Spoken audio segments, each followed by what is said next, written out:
Himala mo nung nakaligtas ang isang pamilya sa Binangonan, Rizal matapos mabagsakan ng malaking bato ang kanilang bahay kahapon. May ulat on the spot si Cedric Castillo exclusive.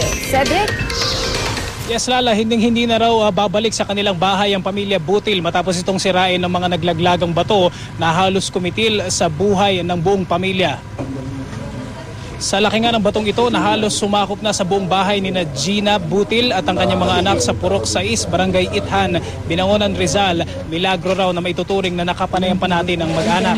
Alas 7 kagabi sa kasagsagan ng ulan na ilang gabi na raw bumubuhos, naghahapunan ng pamilya Butil nang makarinig daw sila ng malakas na tunog. Sa bilis ng pangyayari, halos wala na raw panahon para makaiwas sa parating na malaking bato ang mag-iina.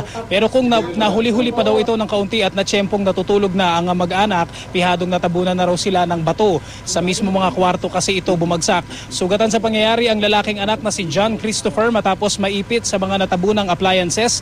Nagtamo naman ng malalim na hiwa sa ulo ang dalagitang si Christine na nagdadalang tao pa naman. Narito ang panayam natin sa mag-iina. Hindi ko napansin yun na basta yung inaano ko yung mga anak ko eh. Kailan nyo napansin na napakalaki ng bato? Hindi na nung pagbalik ko nagulat na ako, sabi ko ganun ba kalaki yung yung gumuho na yun na bato. Kumakain. Tapos bigla ako na lang hinilag. Gulat na po kami may malakas na bumagsak. Hinila ko na po bigla yung kapatid ko. Gusto niyo pa bang tumira dito? Ako na po. Baka maulit pa po eh.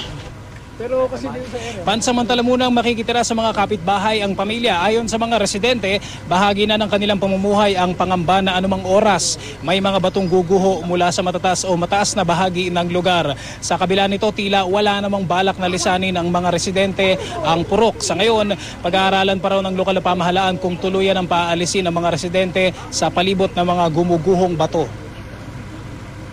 Na-advise na namin sila na umalis na dito sa area. Kayo mismo, sir, kung napansin nyo, may mga bato pa. Meron pa mga batong malalaki na nakano eh. Siguro may tendency pa yun na gumuho. Lala, sa ngayon ay nangako na ng paunang tulong gaya ng pagkain at damit para dun sa mga biktima ang lokal na pamahalaan dito sa Binangonan, Rizal. Lala? Maraming salamat, Cedric Castillo.